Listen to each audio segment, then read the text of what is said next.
Britain की महारानी Elizabeth द्वितीय का 96 वर्ष की आयु में निधन हो गया। महारानी ने वीरवार 8 सितंबर 2022 को अपने स्कॉटलैंड के बालमोरल कासल पर अंतिम सांस ली। रिपोर्ट्स के अनुसार एलिजाबेथ द्वितीय अपने पीछे अरबों की संपत्ति छोड़ गई हैं। फॉर्च्यून मैगजीन के अनुसार महारानी अपने पीछे करीबन $500 मिलियन यानी लगभग 40 अरब रुपए से ज्यादा की संपत्ति छोड़ गई हैं। क्वीन एलिजाबेथ द्वितीय ने यह रकम पिछले 70 साल में महारानी के तौर पर कमाई थी।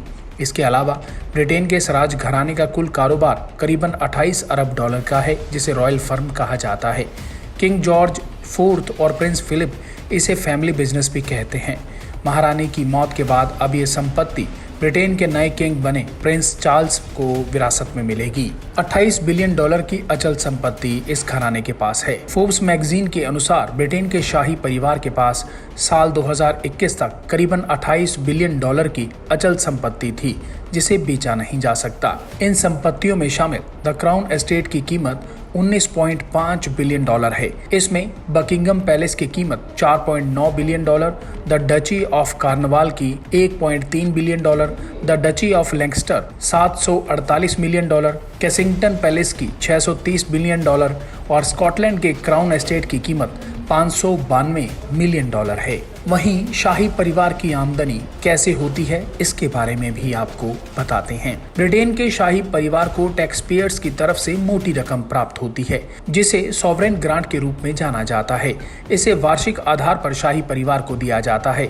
यह पैसा सरकारी खजाने से दिया जाता है। इस ग्रांट की शुरुआत किंग जॉर्ज III के समय हुई थी। उन्होंने संसद में एक समझौते के तहत इस ग्रांट की व्यवस्था की थी। साल 2021 और 22 में सॉवरेन ग्रांट की राशि 86 मिलियन पाउंड से अधिक तय की गई थी। यह राशि महारानी की आधिकारिक यात्रा, संपत्ति के रखरखाव और बकिंगम पैलेस के रखरखाव की लागत के लिए आवंटित की जाती है।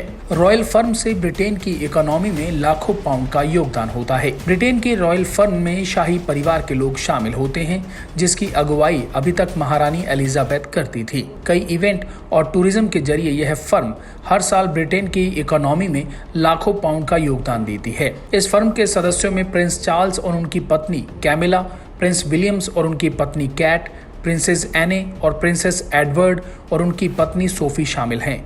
फोर्ब्स के अनुसार राजघराने के पास साल 2021 तक करीबन 28 अरब डॉलर की रियल एस्टेट संपत्तियां थी।